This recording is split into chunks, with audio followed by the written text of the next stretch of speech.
Gagawa ngayon si chef ng cheesy maha blanca.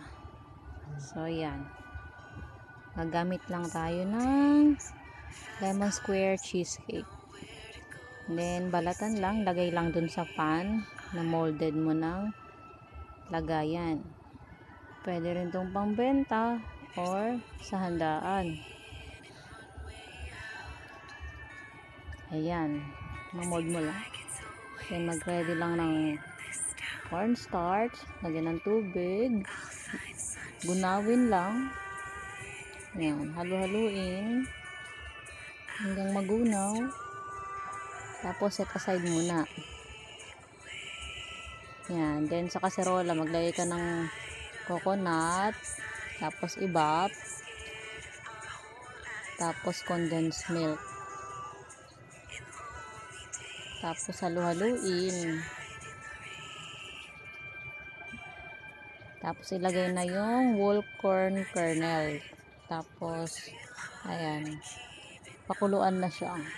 Medium heat lang ha, kasi baka masunog. Tapos ilagay mo na yung na-mix natin na cornstarch.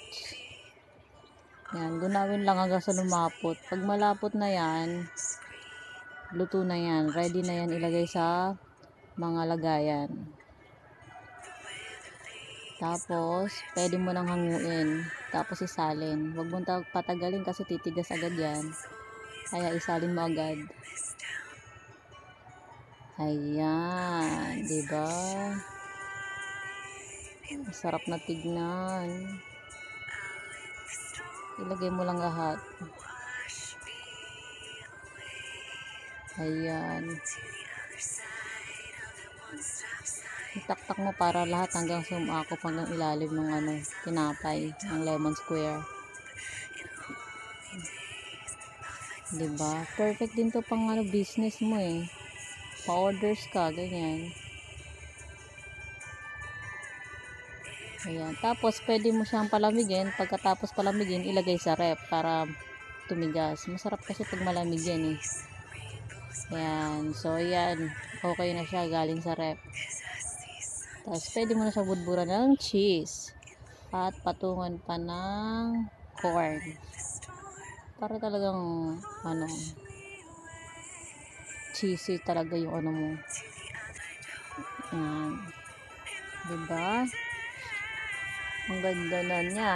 Sarap na tignan. Tara, tikman na. Ready lang ako ng plates. Hindi na kailangan ng plates. Diretso na. Tikman mo. Sarap. Diba?